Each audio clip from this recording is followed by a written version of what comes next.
Hi, everyone. Welcome to our second day of our Asian Leaders Alliance, ALA, Employee Resource Group, ERG Leaders, and Friends Virtual Summit. My name is Erin. My pronouns are she, her, and hers. I'm a member of the ALA leadership team and founder of FASTER, Filipinx Americans in STEAM. I'm from Silicon Valley, and thank you so much for joining us today.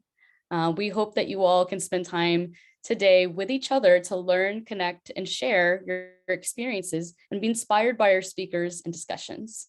Today, we're excited to host ERG leaders sharing their experiences and stories of ERG success. We look forward to hearing you all talk today, and this will also be followed by a networking mixer. As we open up 2022, we at ALA want to remind you why we exist and how we can use our platforms to drive change across all marginalized and underserved communities, not in just the workplace, but it's society at large. And so with that being said, can we go to the next slide?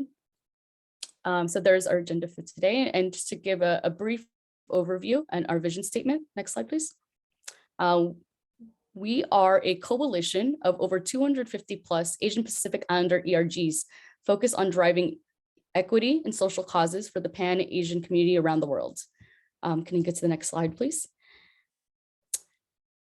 So within our vision, as stated on our slides before, it's really important with our mission and vision as a self-organizing organization. It's volunteer driven. We're growing organically. We're empowering and uniting all ERGs towards improving DEI, or for some people, JEDI, justice, diversity, equity, inclusion, and belonging. Next slide, please.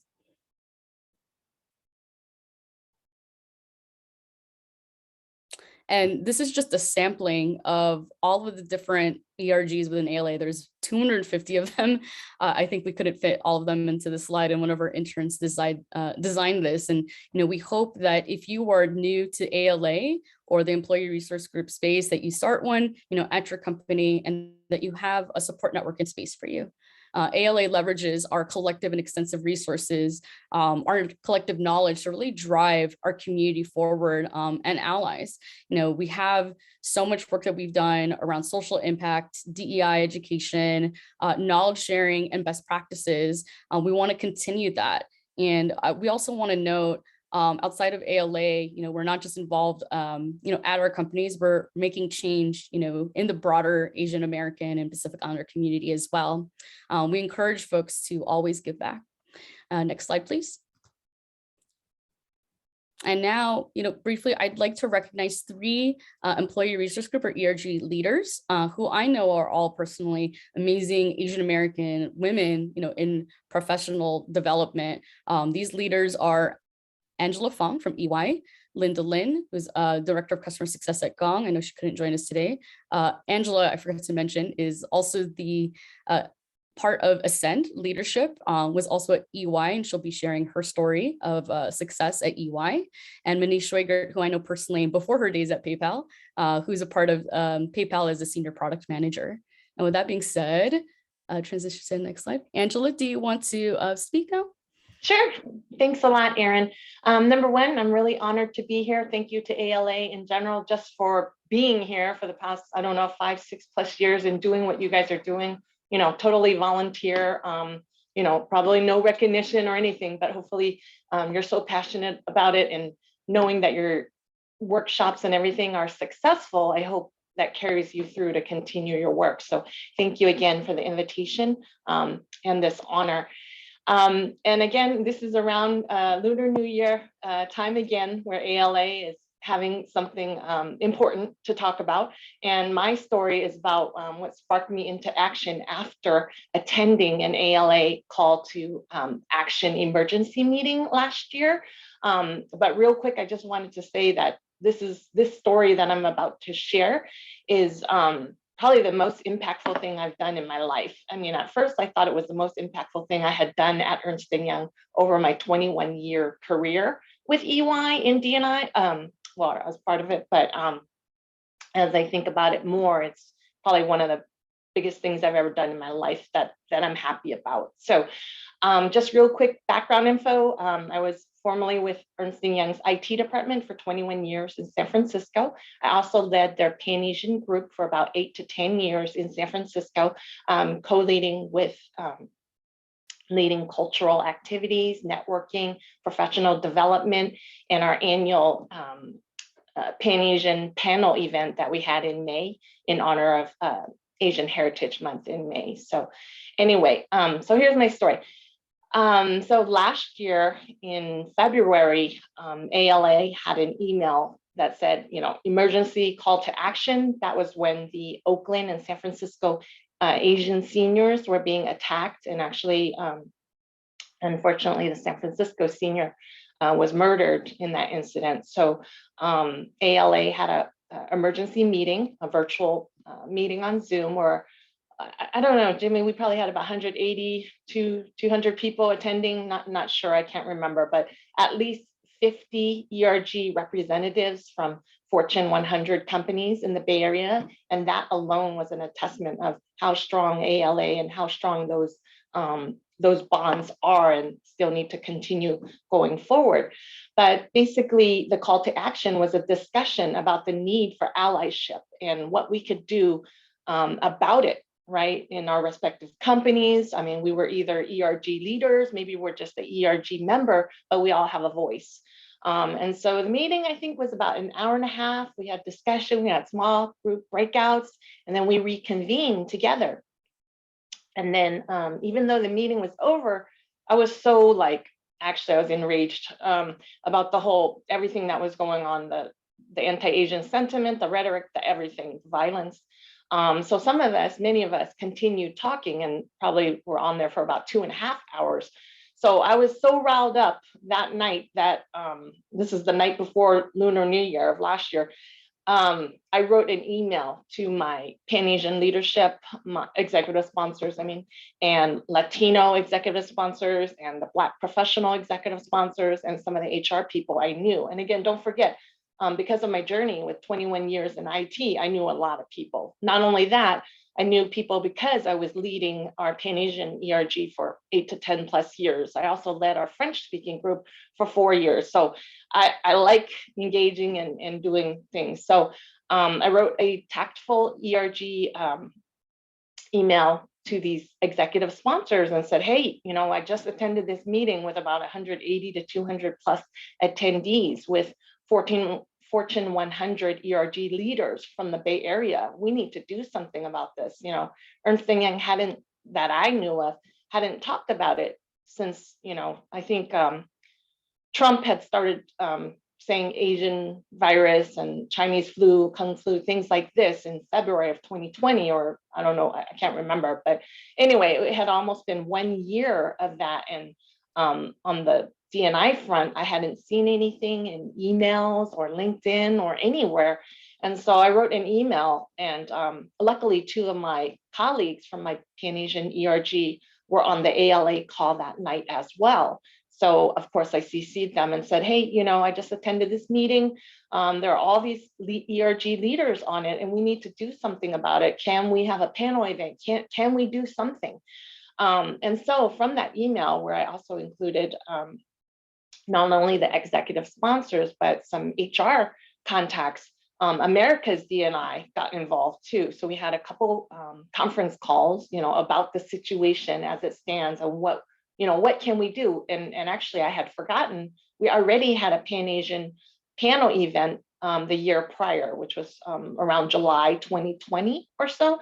And it kind of died off. So what we invented or created was listening sessions. And so after all the discussions we had 3 Fridays of 1 hour listening sessions where we talked about the issue, about the anti-Asian racism situation, and then the need for allyship. And then after that, we broke up into small group discussions. And that's where you really could, people can share honestly without having any kind of bad things happen to them about what they were sharing, just share openly, right? And so we realized how isolated people were feeling, how threatened, scared, whatnot, due to all the the Asian racism and everything that was going on. Not only that, we had allies on the calls that were saying, what's going on? You know, what can I do, right? So non-Asians on the calls, like African Americans, Caucasians, and things like this. And actually going back to last year, when the George Floyd incident happened, I was in the same shoes. Like, what can I do? I just felt so bad, right? And so I had attended the Black Professional Network group to learn more about, you know, microaggressions and all the things, you know, stories that people were sharing. So in these listening sessions for the Pan-Asian group, I shared with, you know, my non-Asian colleague friends that, hey, you're not alone. I was in your same shoes the year prior when the George Floyd incident happened. So anyway, those three listening sessions that we had, consecutive Fridays in a row, our America's D&I leader, Jay Prasad, attended each one. And I really appreciate him taking the time to let him know that EY is concerned about this. And so anyway, after the three sessions, it opened up nationwide to everyone to get involved. And at the same time, EY was releasing an emotional mental health hotline called Lyra. And so it was a great time because we hadn't realized how much people had been suffering and, you know, whether due to family or stress or whatever, they really needed this call to action to talk to each other, call the hotline, or be aware of it. So after we had those listening sessions, more was to come, which was really great. So our America's chairperson was posting on LinkedIn, so as well as Global D&I. So a lot of great things came out of that. And I just wanted to share that. And I guess the main thing is just continue being vocal, be visible, and network with each other. So thank you so much. Thank you so much, Angela. And, you know, so amazing, all the different experiences that you've mentioned and the importance of allyship, you know, with the Black Lives Matter movement and all of the fight against, you know, anti-Asian violence in our community. Thank you so much for all your hard work and service over the years as both, you know, a leading professional and also community leader as well. Before we turn it off to Mani and Linda, I just want to briefly mention in the chat the Asian Justice Rally that's happening on January 30th. We do recognize that there have been anti-Asian hate crimes that have been happening, you know, in the pandemic, and as well as the recent events with Michelle Go, who was one of our own, and, you know, suffered and died, you know, being pushed off into the train in the New York subway. And so, you know, we mourn those deaths, and it's very important for us as, you know, leaders in the Jedi space as a part of ERGs to voice all of these different issues. Next slide, please. And just really briefly, I know Linda couldn't make it today. She's one of the other amazing leaders that we wanted to highlight, who is the Director of Customer Success at Gong, and she's a lead for the Society of Asians in Sales and Success. These are just one of many other leaders that, you know, all are part of ALA. Next slide, please. And quickly, I'd like to introduce Mani. I think this is an older version. I know her first name is spelled with only one N. I met Mani through Women Who Code, where I was lead evangelist at the time many years ago. And since then, it's been great to see her, you know, grow in her professional career. She's a senior product manager at PayPal and is one of the co-chairs of the Pan-Asian ERG there, called RISE. Mani, would you like to speak? Yes, thanks so much, Erin. And thank you so much for the ALA leadership team for this nomination. Really appreciate it. I'm just honored to be here. You know, sharing the echoing what Angela shared as well too. For us, as a co-chair of RISE, RISE actually launched during the pandemic in July of 2020. And that all started with the rhetoric from the former president, which really prompted a lot of the increase in anti-Asian hate. And so we at PayPal was, you know, our ERG group actually was very blessed with a really good leader, our former vice president, who was our executive champion at the time, or executive sponsor at the time, she was sharing with us, our Rise leadership team, that her family also was experiencing, some kind of anti-Asian hate. And so that really prompted that we want to find out what our community also were feeling. So we hosted multiple candid conversation healing circles with our community at PayPal. It really gave our community a chance to come alongside each other and really share and listen and comfort one another during that really scary time in our community. And so with that, and that was just the summer of 2020.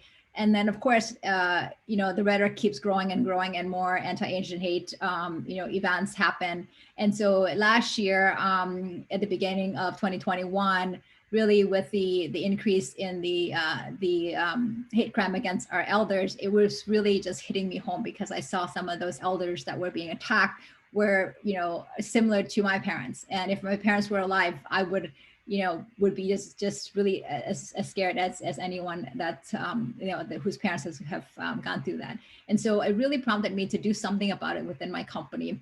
I first had a conversation with my boss, and I just shared with him, I said, look, I'm not sure this is the right time or place, but I really need to share with you what's happening in my community is really touching me at the core. And I wanted to ask for your help. What can I do about this? And so he immediately connected me to our HR director, who just was amazing. Within less than a couple hours, she was reaching out to me, and we started a conversation. And then within 10 hours, we got our VP involved, and then it would just, the motion was in place. And so, and then I continue sharing with all of our ALA communities here. And then along with Jimmy and the ALA leadership team, we put together a playbook of how other folks can, gather and rally around one another during this time. And then also we started the how to start an ERG within your company as well too. So all that has, we had really good support from our leaders within PayPal. As a matter of fact, Dan Schulman had a candid conversation with Emmanuel in April of last year. We also had an opportunity to partner with other nonprofit organizations like Hate is a Virus, Act to Change. So it's been a really good way for all of us to come together. And to really voice and united in our voices, right? Especially on matters that impact our community at large. So as you are here, I'm just so grateful that you all carve out, time from your busy schedule, I'm sure, to be here with us. So I will stick around if you have any questions of how to get started, how to start an ERG group with your community. If you don't have one already within your company, how to go about doing that, I'm happy to share. And also in addition, with it's not, the anti-Asian hate is still here. And it's, even with the recent one, I would hope that each of you would be, motivated, right, to take action, to be a part of it, lend your voice. It's so important that we all come together and really have a united voice from representing Pan-Asian community. So with that, Erin, I just want to say thank you so much to you and to the ALA leaders for having me here today. I'll pass the mic back to you.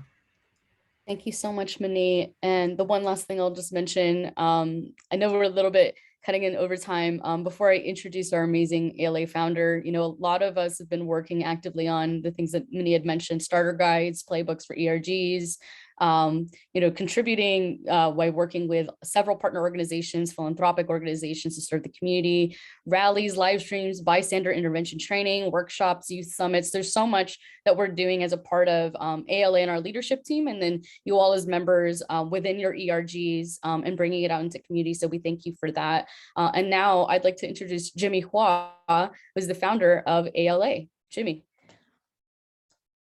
Hello, everyone. Thank you very much for attending. And very happy to be here. As you have heard, my name is Jimmy. I'm one of the co-founders and co-president of Asian Leaders Alliance with my counterpart, Samantha Lee, who's actually navigating our slides and actually one of the main organizers of this event you see today. To give you background myself, I'm a lead software engineer at Salesforce. As my day job, I founded the Asian ERG there. Also, I self-identify as a ethnically Chinese, culturally Vietnamese individual male. So going on to the next thing that we're going to talk about, what here today I want to talk about is actually this new thing that we're doing is called with Everspace. So if we go to the next slide, ALA is a community of passionate individuals, API nonprofits, API ERGs. And we're doing this amazing partnership with EverySpace. So like we said, and what we want to do, EverySpace is supporting the ALA community and the API community. And in a bit, you'll learn a little bit more about EverySpace. It's something that we did and we just recently launched. But like the United Nations, ALA is a place for API ERGs, corporations, API organizations, and nonprofits to come together to share, support, collaborate, and make impact together. In the past, we always had our website, which helped with some of the information. And we have a Slack workspace that allows us all to communicate to each other and share our experiences and become a family. And we will continue to have that platform available for free for everyone within our community. It's a place for us to connect, communicate, and collaborate. However, we saw a need to be able to share events, share resources and knowledge a lot easier. And this is where EverySpace is coming in. EverySpace is that with the partnership of EverySpace and the addition of EverySpace, we're now having this engagement platform to our next level, to being able to share events, to find events easily, to share it to our own ERG members within our companies and our friends and family, but also a place to communicate, find resources, et cetera. And with this platform that ALA is trying to do is with technology, with EverySpace and Slack, but also the community, us all together across multiple organizations and nonprofits who work together in order to empower. This is all done to empower our collective impact. And so I want to introduce Tom, who is the CEO and the founder of EverySpace. He will introduce and get you know that. Thank you so much, Tom, for everything you do and the contributions you do back to our community. Alrighty, thanks for the intro, Jimmy. It's great to be here. I really appreciate you all, giving me time to speak here. I have a lot of respect for ERGs in general, and also, the stories I've heard even just today about like advocating for justice and equity. I think is really important and needs to be done at every company. So I was really excited about the opportunity to work with ALA. I've been talking to Jimmy for a while and seeing how we can help out. And so yeah, we were happy to provide EverySpace as the platform. As you mentioned, just free and as a way to just encourage community and belong and share resources. So yeah, as Jimmy mentioned, EverySpace is a place it's basically a repository for things happening within the community. So events, communities, best practices, and it's going to work alongside the Slack community that already exists. So Slack will still be there for quick updates and kind of real-time ephemeral chat. But one example, we were just talking about, I think Mani and Erin were talking about like best practices guides. Like that might get posted to a Slack channel and it might get lost throughout the thread of conversation. So you might be like, hey, where was that event? Or where was that, documentation that I really need? We want to create that in a central place through EverySpace. So we hope that encourages, more participation and also just like a broader, amount of access to information. So we can go to the next slide. Yeah, you'll all have access to this community. As you do that, there's ways to contact us through the bottom right-hand corner. There's a little like chat thing for support. You can also reach out to me directly, tom@everyspacehq.com. For us, we just want to make sure it's a good experience, a way to get everyone involved. And yeah, as Jimmy mentioned, the platform's live now, so you'll start to see, content like events, communities, different topics that you can participate in, and then that will also be translated over to the Slack channel. So yeah, definitely don't hesitate to reach out to me. I'm happy to help out. Awesome. Thank you so much, Tom, for everything that EverySpace is doing to help support our community. That being said, what we're going to go next is going into our ERG Round Table. And we have the amazing Joyce doing facilitating, et cetera. And so I would like to introduce her into taking us to the next step of our program. Great. Thank you, Jimmy. And hello, everyone, and welcome. And I'm so delighted to be here today to facilitate our ERG Roundtable. I really enjoyed just the first portion of this event. It was great to hear from Angela and how she emphasized the importance of allyship, and just from Manny and her words on united in our voices on matters that impact our community at large is so key.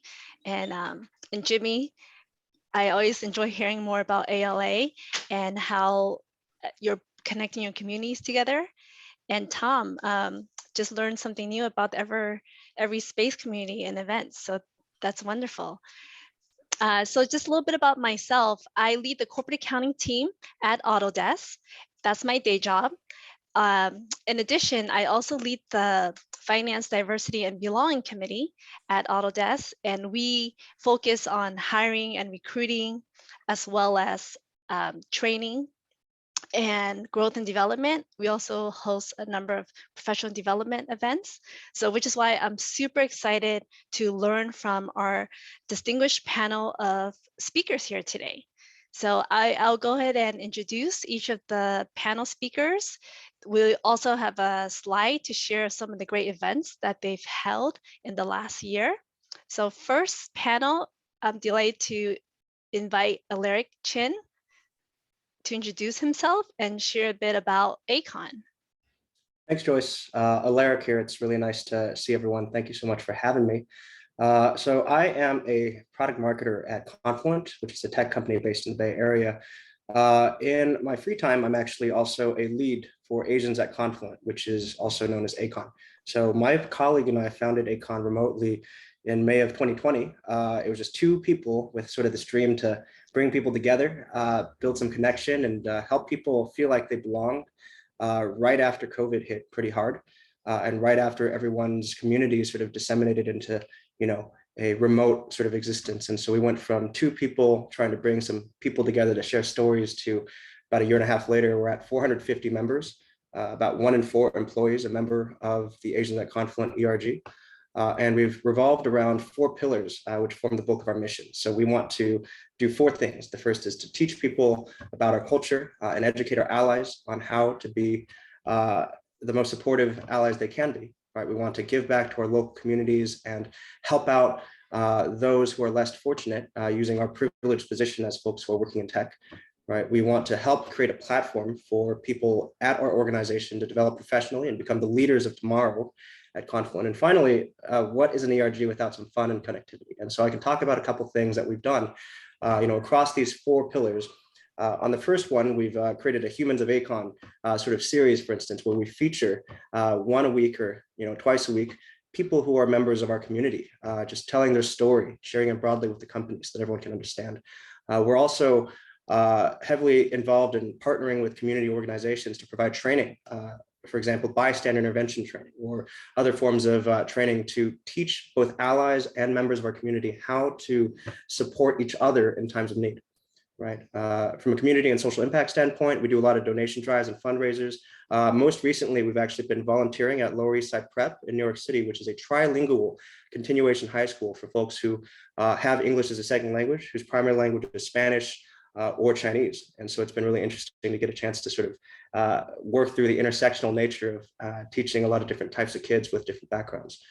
From a professional development perspective, we have a mentorship program that goes upward and downward, right? So upward in the sense that we're connecting our members to leaders and senior execs at our organization, but also giving those same folks a chance to mentor others, whether it's high school students, middle school students, or more junior employees. We've also pretty heavily involved ourselves in cross-company networking. We're part of ALA, the Asian Leaders Alliance. We're also involved in lots of different storytelling type events across the Bay and beyond. And finally, for fun and connectivity, one creative group project we did, we created a We're Here For You ACON video where we wrote out a script, encouraging everybody to just submit their 10-second recording of their part in the script. We patched it all together and we created a video quilt, containing a message of love and support to our community through everybody who participated in that video and who doesn't like a good cooking class as well. So happy to chat about any of that if people are interested. I'll pass it on in the interest of time to the next panelist. Thank you. Thanks, Alaric. Amazing. In the short amount of time, just some of the comments I'm seeing at chat, 1 in 4 employees, and just in that short amount of time, really inspiring. All right, and next we have Gail Tanaka. She's Global Marketing Leader at Autodesk. So hand off to Gail to give us a quick introduction. Thanks. Hello, everyone. I'm Gail Tanaka, and I'm the global lead of the Autodesk Asian Network. I have founded 2 Asian ERGs, first at Adobe, and then came over to Autodesk, and in 2019 didn't have one, so I was like, great, let's go ahead and start one. And I think one of the most important things is when you're starting an ERG is developing what is your mission statement. And so that really is your guide for your ERG. And so for us, the 3 areas focused on driving leadership and professional development of our Asian employees, right, education and experiences of Asian culture, and building partnerships with Asian communities. And so we have various different types of programs. I know due to time, but I'll mention a couple of things. One of them is we really had to change this past year, especially in terms of that, the anti-Asian sentiment and all those things, and realize how much support, and it was mentioned mental health. And so we offered a lot of different additional supportive things to our employees, whether it's listening sessions or other types. We just even had mindfulness of meditation. It was just really wonderful, of and new and creative things that we had not done before. And so I think that is going to continue, especially in this pandemic, as we see there are certainly needs there. And one other thing in particular I do want to mention is that there are things that can be done even if you don't necessarily have a lot of budget. And so we did a partnership with Kimochi, which is a nonprofit in San Francisco, Japantown. I actually happen to serve on the board. And there are ways that, we have, corporate matching programs. We have that with our Autodesk Foundation. We actually give 2 times a donation match if you're actually a board member, more than just a 1-to-1 match. And so, we actually also have our Autodesk, we offer a Tinkercad product, which is usually used for children, but to develop some really cool tools, we can actually print out 3D models, and building those connections. And what we were able to do is work with the seniors at Kimochi, in terms of teaching them our Tinkercad product. And then in turn, the seniors actually taught children, because there was an intergenerational program already at Kimochi. And so what it was the output of the types of things that they were developing were actually Japanese American cultural items like cherry blossom. And so it was a wonderful way to incorporate our company's product, our overall Autodesk Foundation, and our ERG. So, and that ended up getting picked up. We created a video, and I just found out yesterday we're actually a finalist for an Anthem Award, which is a new award that's being offered, and there are some ERG categories, so something to just think about in the future. But yeah, so I just wanted to kind of give you a brief overview. Thank you, Gail. And I love the chats that are coming, and all the wonderful feedback there. Gail is definitely a serial founder there. She's personally my hero at Autodesk. I mean, I get to benefit from all the amazing events that she pulls together. Great. So next we have our next speaker here, panelist is Mona Lisa Patel, and she is Senior Manager Enterprise NA Integrations from PayPal.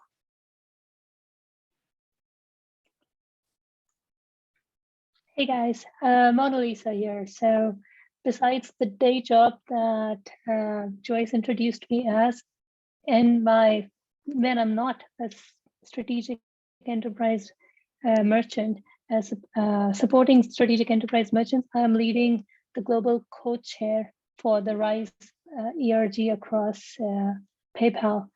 In PayPal, we also have 5 pillars, and I was trying to see how to best fit and share the information here. Maybe there's too much information overload, but to simply categorize, there are 5 pillars that we have that we support.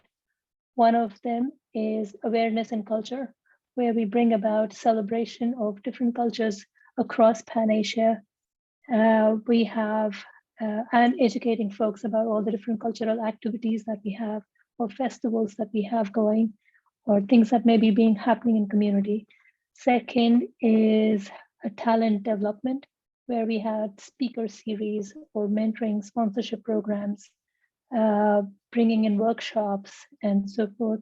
There is talent acquisition on how do we bring rich, diverse candidates from across all different parts of Pan-Asia. Fourth one being community outreach. how do we go about doing in the times of needs, and even when not, how do you go about giving opportunities, bringing opportunities for PayPal employees to go and volunteer out there? Or how do we work with Asian nonprofits and do fundraisers for them? Like last year, we had put special fundraisers.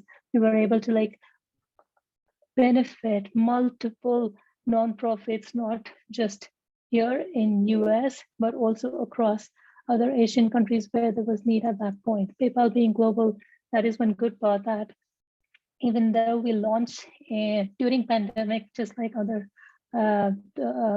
Confluent, which Alaric was part of, we were able to make a global impact and go and create multiple chapters across PayPal. Besides that, the last one is business development, where we do focus on small businesses or Asian, work with Asian business chamber of business, and work with them to bring about programs and such for our Asian small businesses. So those are the 5 major pillars. Last year itself, we might have done about 50 or so different events across different, all of these 5 pillars across different regions.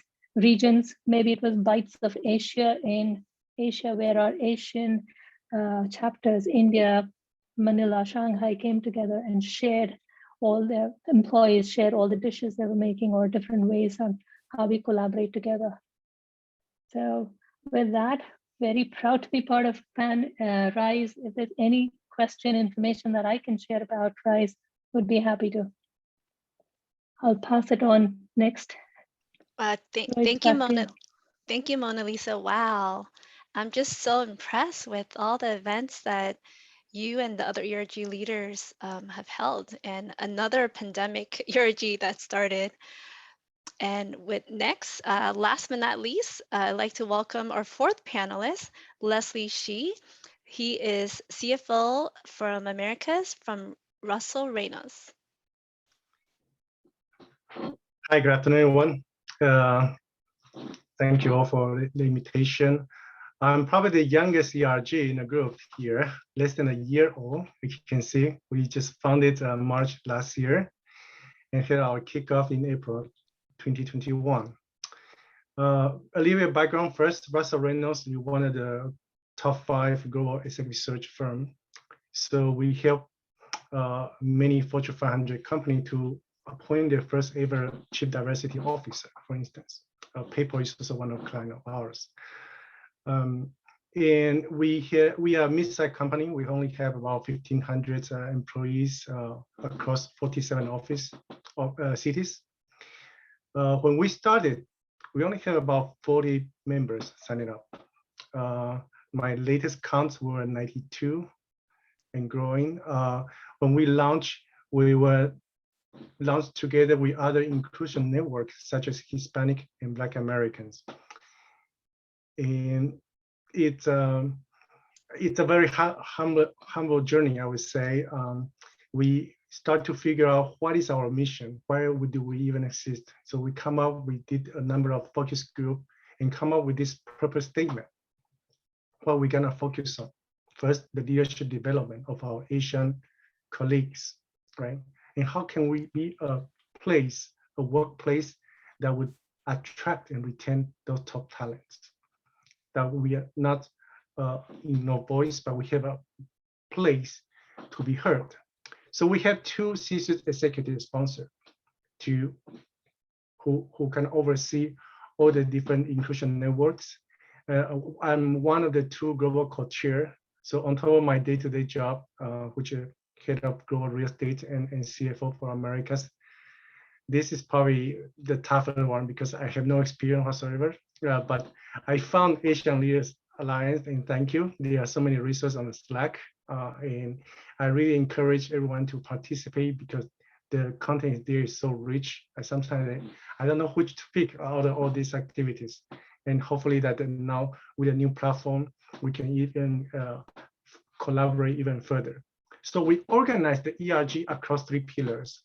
First, leadership development, because this is gonna be a place where our Asian colleagues around the world find a place that they can learn things that's not necessarily typically in the curricula of learning and development be suitable. One example is that we have a workshop last December around the unwritten rules that normally not talk about in the workplace. And that was fascinating.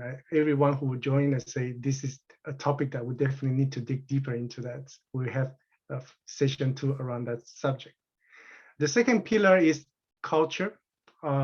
Sometimes the unconscious bias arises from lack of knowledge about other cultures. So this is a company that is very US-centric because large population of the employees are still in the US, and we don't necessarily have a very diverse representation of the workplace. So we want to encourage people to start learning about what actually Diwali is about, what is the Lunar New Year is about, and so that they can learn. And we eventually will want to be a resource for the business as we work with different candidates and clients from Asian background, that could be a Japanese, Korean clients, or a Singaporean candidate. How do we, relate to them in a way that is being culturally sensitive? The third pillar, community. So last year, with the rise of the Asian hate crime, we feel that we have to do something, not just for our colleagues, but also their friends and family. So we organized a number of upstander, they call it upstander, which is a new term for me as well, training program, which we invited and partnered with some organization based in New York City about that aspect. How do we defend ourselves when we face a adverse situation that could be put in danger people around us?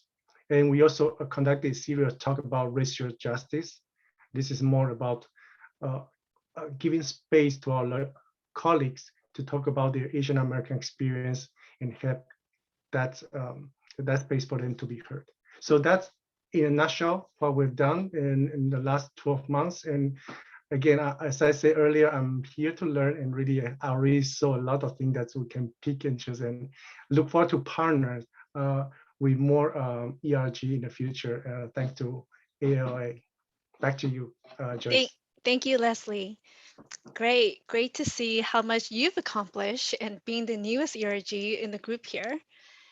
And so we're gonna head into panel questions for the panelists.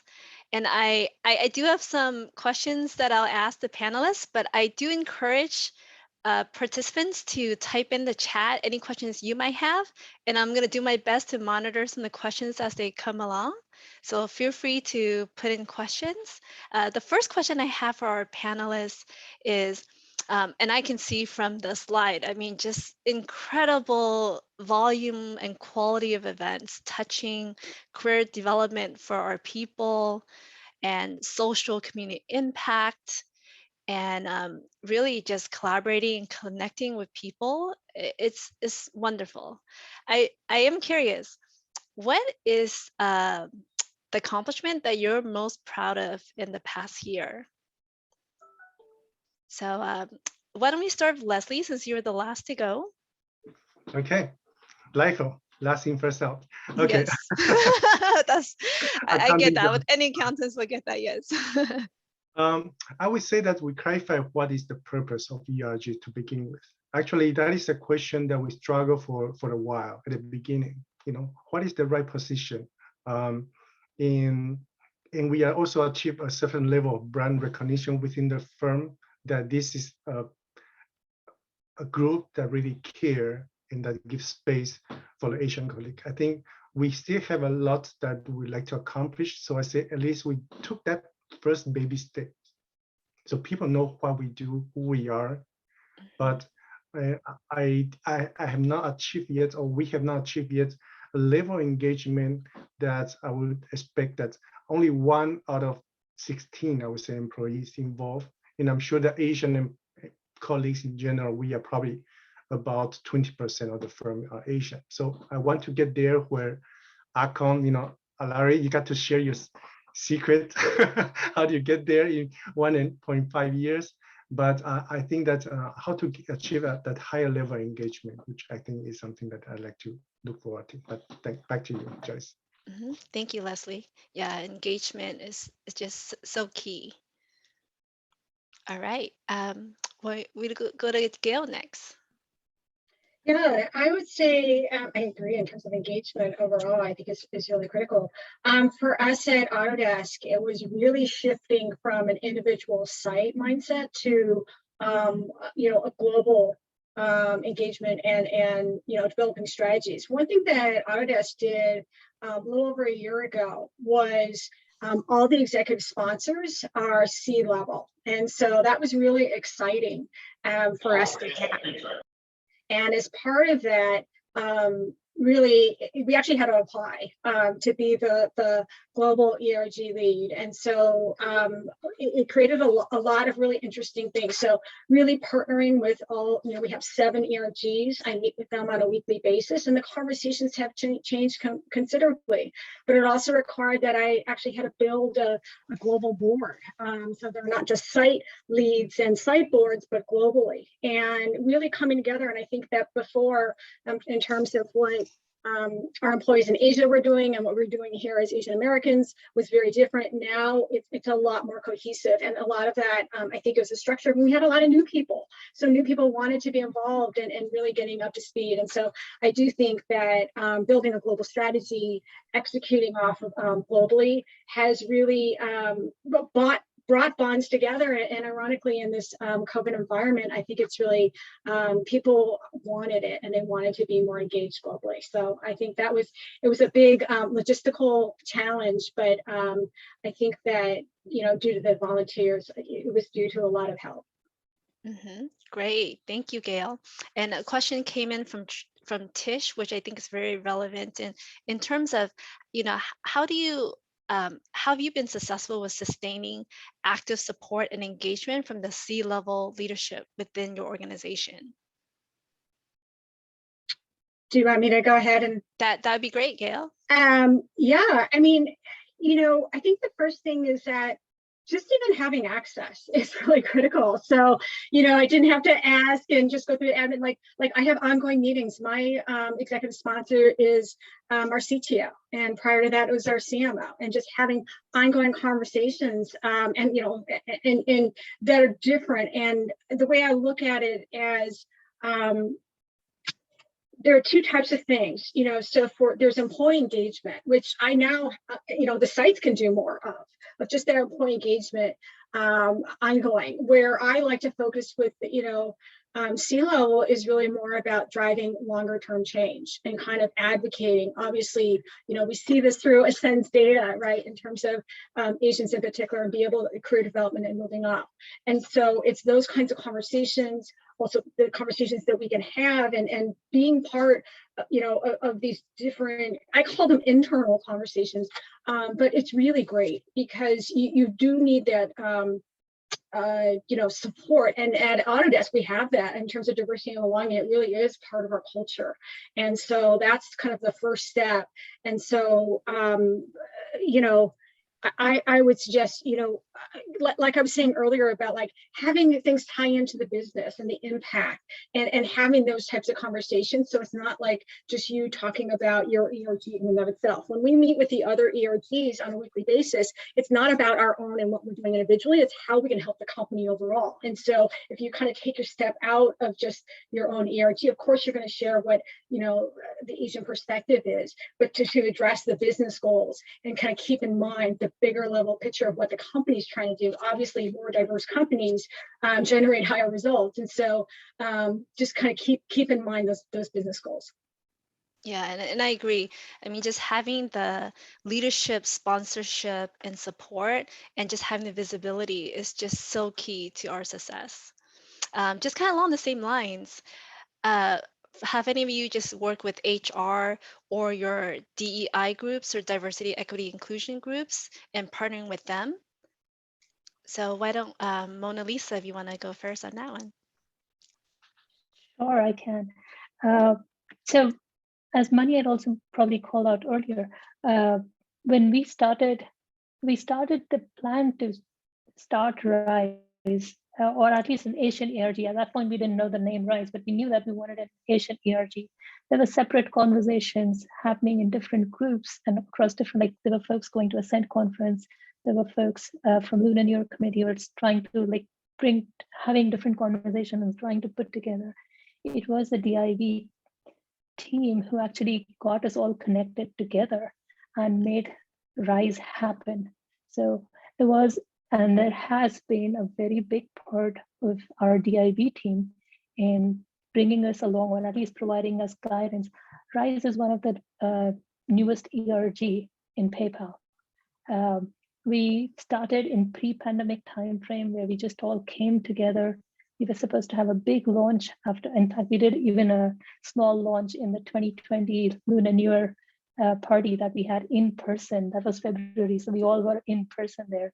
You gave a sneak peek that, hey, we are launching this, and then March came and everything shut down. So, but since then, we were not able to officially launch and get it going through till later in the year in July. But throughout the time, we had at least the DIV support. We had an exec sponsor with us in our initial days who was very supportive. And we, besides exec sponsor, we also have somebody called as exec champion.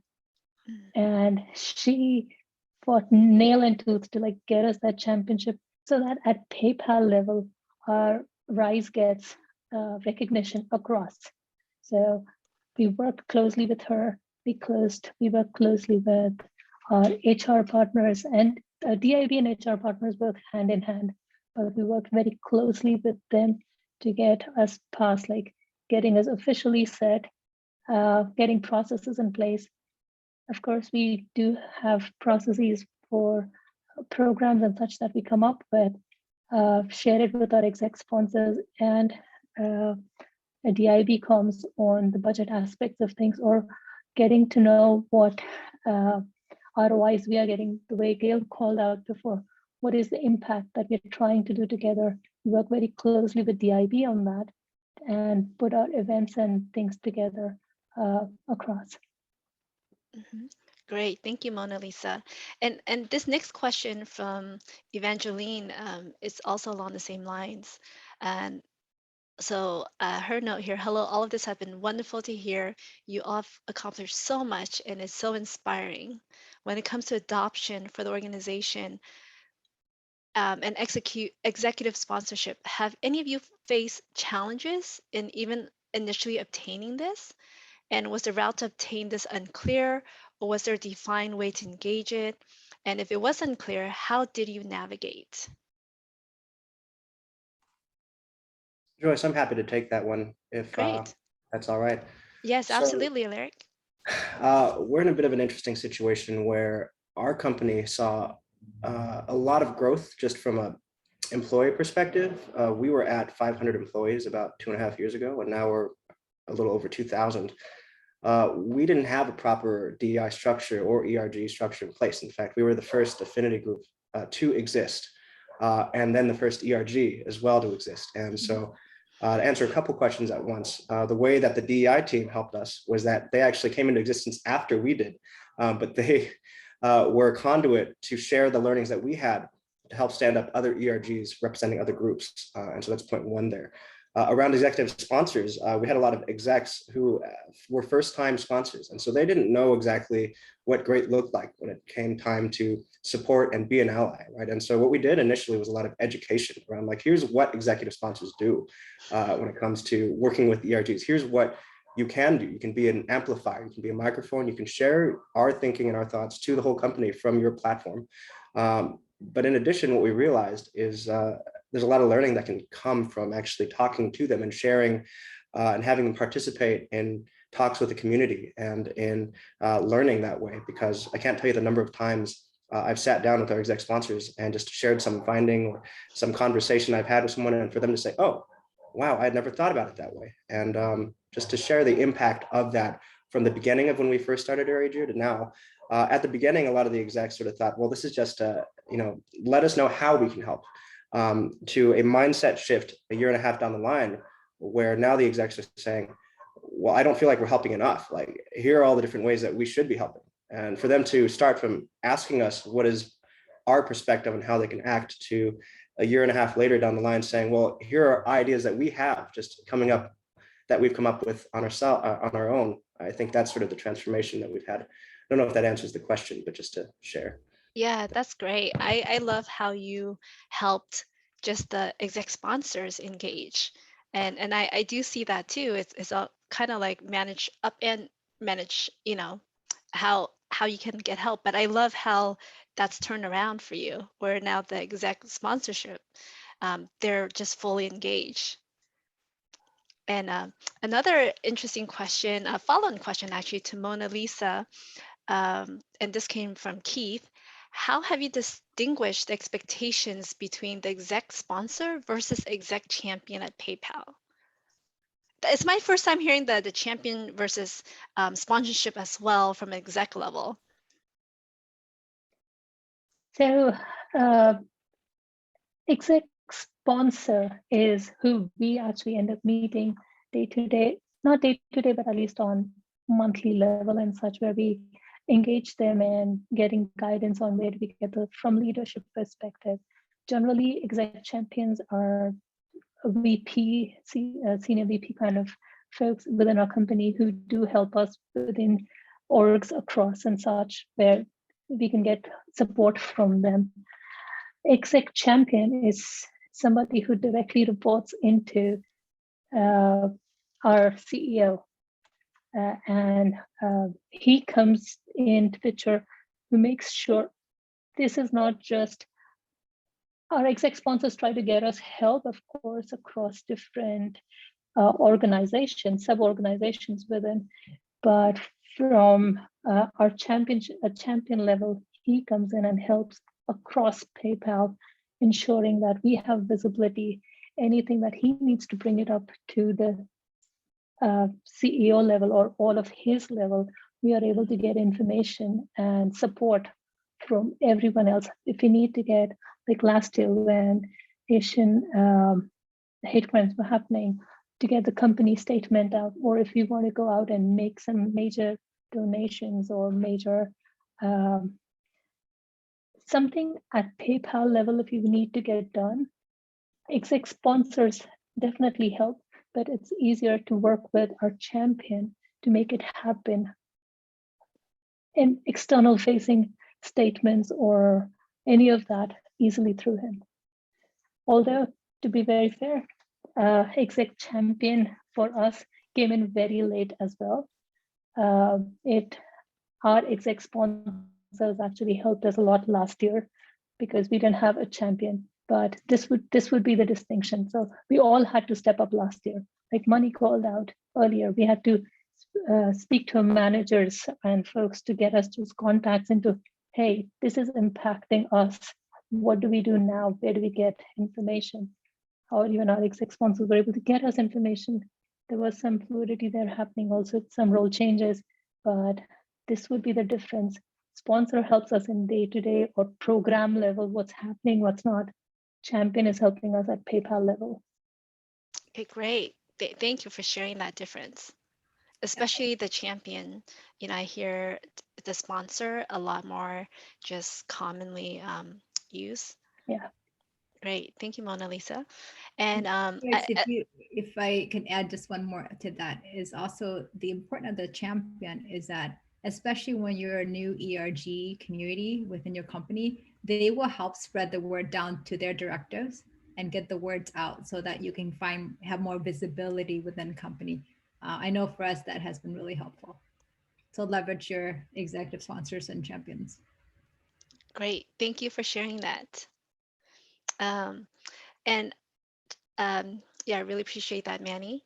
And another question came in is just around funding. How do you fund the events? Obviously, from your slide, we saw just numerous events. I'm assuming this was again back to me. So yes, we do work. We do work very closely with. So last year, PayPal had championed to give $500 million towards overall the community and such. It was split on initiatives that were happening across all of the ERGs, but also across other community things that PayPal was doing. So we did get it a lot from our DIB budget, and of course have to go through processes, show our ROIs and such, but it's our DIB team that we get our budget from. Great, thank you, Mona Lisa. Anyone else like to respond to the funding question in your organization? I have a, sorry, there's some noise here. I have a perspective on that. We generally would ask for forgiveness rather than permission. So we'd start by saying, we're going to host this large event and it's going to, we're going to invite this speaker in, we're going to donate this much. And we'd look at the engagement and we'd say, okay, it looks like we have 300 people who want to attend this event. Are you going to help us fund it? Or am I going to go and tell everyone, hey, actually, we don't have the funding to do this? So that's part of the strategy that we used. But eventually, we also helped to set up a budget, sort of quarterly budget for all ERG activities. And we stood that up as well because that didn't exist before. You got a very generous CFO there. And I'll just add to that too. I ask for a lot of favors from people. It's amazing the Asian community, how many people will, like, without hesitation volunteer to participate and in an event and be a speaker, and it's reciprocal as well. So I tap into my network, I ask my board, who do you know, and it's amazing. But I think that you have to figure out, in terms of where you're funding, what are you going to focus on, and what objective, and where are you going to put a lot of your budget. So for example, I do, we use internal speakers, external speakers, but again, a lot of external, we try not to spend too much because we want to put some of the funds in like training and other types of things. So you just have to, that's why the mission becomes really important. Decide where you're going to put your budget, and then also, where's it going to come from. Great, thank you, Gail. Yeah, and totally second that. Like, where is it going to be used? Do we spend more on the workshops versus getting an external speaker, or how do we see if we can get it internally, and what strategies we could use to make sure that we put it all together? Or work with other ERGs and see, hey, there are synergies here. Maybe we work together to put this request together out and work with them to put an event out. Yeah, and actually that's a great point, Mona Lisa. And I think part of what ALA does is kind of connecting people together. I'm really interested in hearing how each of you partner with other ERGs within your organization. So for us, at least, we actually partner with ALA a lot because a lot of the ALA programming, it's a two-way street for members of our ERG. When we listen to our members, because one of our prime focuses at Confluent is to channel the voice of our Asian community, to really go into our community and ask them, what is it you want? The thing that they want the most, apart from professional development, is a chance to network with people outside of Confluent. And so ALA is a perfect way for them to do that. We can partner with ALA to offer joint events that we either host or other ERGs host. And it's sort of a two-way win-win kind of street, because on one hand, ALA is able to get more of insight into just communities across companies. At the same time, we're able to plug in ALA's programming directly into our quarterly slate of things that are happening, right? And also broadcast them as, hey, ACON, or our ERG, is not just a random organization at one company. It's actually part of a broader effort, part of a bigger community. And so you don't just belong to ACON, you belong to ALA, and you belong to that broader community. So that's the narrative that we are able to provide to everybody in our community. And I think that has real benefits for everybody. Mm-hmm. Yeah, absolutely. I think it goes back to, what Angela shared earlier, better and stronger together, right? Just the more support we could help with each other, and if there are resources to share, absolutely. I'd like to share Leslie? how we are taking on that question. Actually, earlier this year, we have discussed also internally how among different ERG within the firm, like Hispanic, Black, we can work together. Mm-hmm. So we cannot agree to a framework we're gonna involve in some of the event, and they'll come and join some of our events and to talk about their respective culture and ERG works. So there's a crossover. So in addition to maybe eventually branch out and collaborate with other external ERG, but I believe that there are opportunity to build allyship even within the firm, and that is something that we can work more on in the future. Absolutely. Couldn't agree more, Leslie. I think Great. also, it's so different in a COVID environment versus not, because before, we would either set up a networking event and invite other, from other companies, Asian ERGs, or, I've been to, Oracle events or NVIDIA or Google, and it's always interesting to see what others are doing, and then, and having that reciprocity.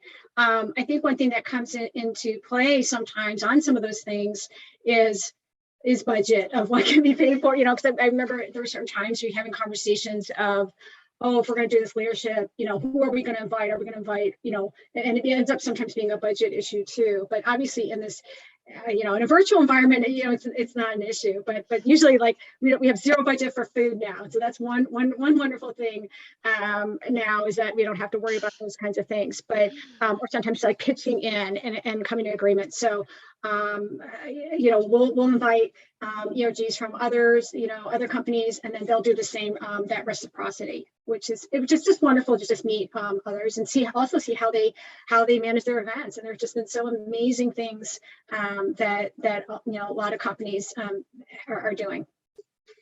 Yeah, I definitely miss all the in-person events and the food. I remember just different foods from different cultures in the office. Now we have to, who would have guessed, right? We're still living in this pandemic world almost 2 years later. I know for us, just working in a remote environment for many companies, how do you uplift your ERG during this time? And how do you create that strong sense of belonging, especially among distributed teams? I'm happy to go unless someone else. I see Mona Lisa, you've unmuted. Go ahead. Go for it. Then I can after you. Go ahead, Alaric. Sure. So I'll share a couple of stories then. I think it's I think a hard truth that the role of, at least my perspective on it, the role of ERGs is not only to be there to engage folks in the good times, but also in the tough times as well. And some of the strongest points of connection we had last year, for better or for worse, revolved around the sentiment following the Atlanta shootings in the early part of 2021. And so what we did at that time was we identified, just in talking to folks informally, there was a need to create a space where people could share just what they were feeling. And so we held a series of listening sessions for 2 hours each, inviting everybody in the company to attend. And we ended up having probably 500, 600 people attend each one of these listening sessions, where we held an open invite for executives as well as other members of the community to just be a part of and listen. And so we set ground rules, to say what says here, or what is said here stays here. And there is no judgment, and feel free to attend and show up how you wish, on camera, off camera, muted, listening or participating. And so I think it was the first time we had a bit of a breakthrough with everyone in the community. We had people demonstrating real emotion, sharing real experiences that they had endured. And there were a lot of emotions, a lot of tears were shed. And throughout the session, I think it was important in numerous ways. It was important for connecting people in the ERG to each other. It was important also, very importantly, for the execs to understand, I think possibly for the first time, the role of employee resource groups and why we exist. Because so many execs during and after that event pinged me to say, I had no idea that people of color were going through this type of thing. And so I think that was one of the most impactful moments we had of connection. And in the shared sorrow, I think there was a lot of uplifting. People felt like, hey, this is a space, it might be virtual, it might be remote, but this is real. So I just wanted to share that as an example of real connection that can be had. Yeah. Thank you, Alaric. I mean, I'm just so touched by what you just shared there. And it's wonderful that your organization is able to share like a safe space to uplift people during such difficult times. Thank you for sharing. Mona Lisa? I was going to share it on similar lines, but I was going to start with, since, and I'm sure this is true for Alaric as well, since we always started in pandemic. In fact, for us, it'll be going back. What difference would it be like when we actually go and do things in person? But exactly what Alaric mentioned, I think the sorrow, unfortunately, the events that happened last year, they did bring us back very closely, at least to build that initial close-knit community that happened from there. We had a lot of healing sessions with counselors and such also, where we would be able to just come in, raw emotion, yes, Vegas rules, anything that happens to stay there, but just being there for the community that brought us together. But besides the Asian hate crimes that were happening, another aspect right after that happened, and again due to COVID, was a lot of our Indian employees who are based out of US. I should not say the US, anywhere except of India, who are across the globe. They were not able to help their families who might have been in India, who were going through the COVID reason. So we had safe space conversations even for them, because you are all here helpless. You have immunity and resources. I can get an oximeter and send it, but where do I send it? Who do I send it? What do we do? So all these different instances brought the community together. Of course, besides that, we were still new, so we were learning things on the fly, how to deal with, how to help the community, how to uplift them. Like maybe there were sessions and such in between where when this was not happening. Sorry, 1 second, my Google just went off. Sorry. No problem. I don't know if there was background. But yeah, there were so many other events initially that brought the community together, that the events that followed after that, or something that we put together, whether it was for personal development or such, it just all came together and we were able to put everything together. Thank you for sharing, Mona Lisa. Yeah, and I can't stress how important and vital our ERGs are, especially at times to heal and bring people together. Thank you for sharing. All right. I want to encourage you, if there are any other questions, continue to put them on chat. I'll try to get to them. And for any that we don't get to, we'll try and respond offline. I see Alaric has done a fantastic job responding to a lot of them that has come in. So thank you for doing that. As we talked about earlier, it's happy Lunar New Year. It's almost New Year for us. And looking out into next year, what are some of your strategies, plans, or goals?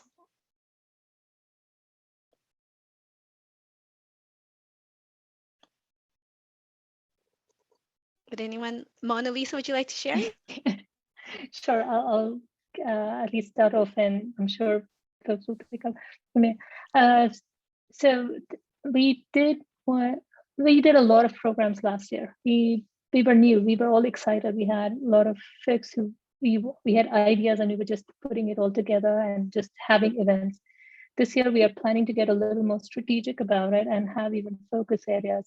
Like we did have workshops and such, but how do we go about addressing specifically Asian leadership parity? There are studies done by Ascend, Bucky, and folks where just the ratio of number of Asian employees versus the leadership, if you look at that ratio, there is a significant difference. How do we try to get trainings or things that would be just focused specifically on, say, senior manager and above or director and above, so that we can get them past that as well. We will continue to do all of our other workshops and personal development, but this is another additional focus item that we wanted to add to our charter. We are still new, and we've seen a significant difference in having local chapters created as well, just so that we could build those communities together. Right now, we have 4 chapters besides the US chapter that is managed by the core team, we have 4 other chapters, but how can we go about adding more chapters across so that there could be more local engagement with the local community, especially with offices opening? That would help us out in a big way. How do we get other volunteering events, or how do we partner with Act to Change or other, of course, ALA, we've already partnered, but there are other Asian partners that we could partner with and make a bigger community impact across our Asian community. And one last thing, one thing that we've been doing, Asia is pretty big. It's not just India, China, Korea, Japan, like not just this. It's all the way from Middle East to all the islands in the East, West to, yeah. In fact, this year we want to highlight other countries as well, other Asian cultures as well. We are going to be having our first Songkran festival for Lao, Thai, Cambodian New Year. That'll be happening in April. So that is another focus, that besides Lunar New Year, Diwali, Holi, how do we go about adding more, highlighting other cultures across Asia? That's wonderful, Mona Lisa. And I know, you've, despite being pretty new, RISE has over 1,800 members, so it makes sense to have local chapters. Yes. Great. Leslie. Yeah, I just want to share, there are many things I would like to do this year, but I want to point out just one, and that is how we get organized, build up really the leadership team, and specify, different specific function. Where we are recently just recruited to have someone manage the community channel for our internet Slack channel, right? Someone who really manage the membership. So we have someone, a member from Spain who is in the human capital organization. How can we onboard a new member when they join in, get to know us better? So there are some processes, I guess, we just want to organize better so that we can offer the members a better experience overall. And I would very encourage and open to any good ideas that you have heard, how you organize and how we can replicate your success also for our ERG. Yeah, and folks, feel free to put in the chat if you have ideas, or if anyone else would like to share. I think, some of the areas we're going to be focusing on this year, obviously, like still leaning in on leadership professional development. We're actually going to be piloting some new training programs. With some of them will include Ascend. And what we want to do as well is also delve deeper into some of the other areas that we know are continuing. So for example, like Alaric was mentioning about, listening sessions last year, we have those as well. We partnered with Bravely. And it was, a company that we haven't, that employees had access to regularly, but we actually had facilitated very small sessions of no more than 15 employees in each session. We are going to continue to invest in those types of things. After what happened to Michelle Go and the New York subway, it was like a trigger, especially for us here in the San Francisco Bay Area. And, I brought up, hey, I think we should bring this back again. And I think there was a lot of support for that. So those kinds of things. And another area that I think that want to, as part of influence in terms of what our opportunities with our C staff is really try to delve into some of our employee data. I know we're, obviously we can't see all the HR data, but in terms of, continuing the conversations and using data as a way to talk about and further what our overall goals are. Great, thank you, Gail. Yeah, with Michelle Gold, that really hit home when I found out my cousin is friends with her family, and yeah, her family, they're patients. My cousin who's an optometrist, so yeah, very sad. Thank you for sharing. And as we're getting, I know we're just right on time for the networking, But before we break out, I do want to just go around and just kind of wrap up our panelists with one last question. And that is, what do you find most rewarding as an ERG leader? And if there's one piece of nugget you would like to leave the audience with, love to hear. Let's just start with Alaric. Sure. So the question was, what's my favorite thing about being an ERG lead? And Yeah. advice? I think I'm a very people-oriented person. If I were not an ERG lead, I would never have had the chance to learn and listen, learn from and listen to so many different people, not just in my company, in our ERG, but also in the broader ALA sphere. I wouldn't even be on this call, right, talking to everyone here today. And just like all of that learning, I'm really, really grateful for. And I think it has helped me grow as an individual and given me the tools, hopefully, that I need to continue to bring other people together and to help other people's voices be heard. Like, that's my favorite thing, just the human connection of it all. If I were to give people one piece of advice that I wish someone had told me 2 years ago, it is just to take a moment to breathe sometimes. This stuff gets heavy. It gets really heavy. And sometimes I've had moments where I felt like, God, it feels like it's all on my shoulders to try to bring people happiness and help them feel better. And like, can I do that myself? No. The answer is no, I can't, because we have a village of people here who are all trying to do it together. And just to remember that you're not alone, that no one is here, that we all belong. So that's my piece. Thanks. Thank you, Alaric. I love that, especially, just being together and to breathe. Someone I remember taught us how to do like the box breathing exercise, and it worked quite well. Great. Breathing is good. Leslie.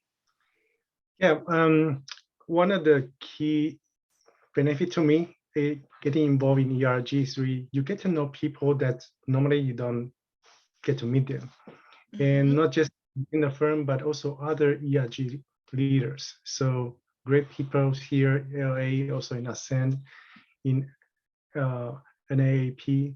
So I really believe that we are in this not because of any specific economic benefit, but we do it because of out of our heart, right? It is the right thing to do. So I'm really treasure this experience of being involved, and really thank you for this platform and this opportunity to be part of all this. Thank you, Leslie. That's very heartfelt. Gail. Yeah. It does come down to the people. I mean, that's the most fun part about it is the people you meet and learning from others, and whether it was culturally, work related. I mean, I've had some examples where I, got someone, knew someone through the Asian ERG, and then a year later I started working with them on a project and had no idea. But especially meeting people across the company that like Leslie was saying, that you normally don't meet. But it's just I think as an individual of always learning and always improving yourself. I think the one piece of advice I would give is just remember that the employees who, whether you're working with them, they're volunteers. And so they have a full-time job, and always kind of understand that. So, don't go real heavy on those, those deadlines if, except for obviously APA Heritage Month, we know when that is. But, there's certain things that know that people are volunteering their time, and just make sure to just remember to thank them. And, it's wonderful having ALA organizing this event with so many people. I think it just remain appreciative. So just want to say thank you. Thank you, Gail. Mona Lisa? I resonate everything that all three of the panelists here have said. I am also a people person. Just this is a way for me to get close, and especially I'm grateful. I mean, that Rise was there because this was my way also to be connecting with people and being involved while working from home. So personally, I'm grateful for that part. But this does give you a break from just doing what you're doing, and an easier way to help out your community or work on the community outreach part indirectly. I completely agree with what Gail just mentioned. Yes, we all are volunteers here. Let's make sure that all the other volunteers helping us, or even for us, sometimes you have to remind yourself also that, hey, just take a break. what Alaric mentioned, that hey, everything is, it feels sometimes like it's all on your shoulders. You're like, oh my God, they need me. Like there are many times you, especially when if somebody's like the community is going through a difficult time and all, it all comes down to, of course, it depends on people, but many times we do start feeling it very personally and taking it all in. So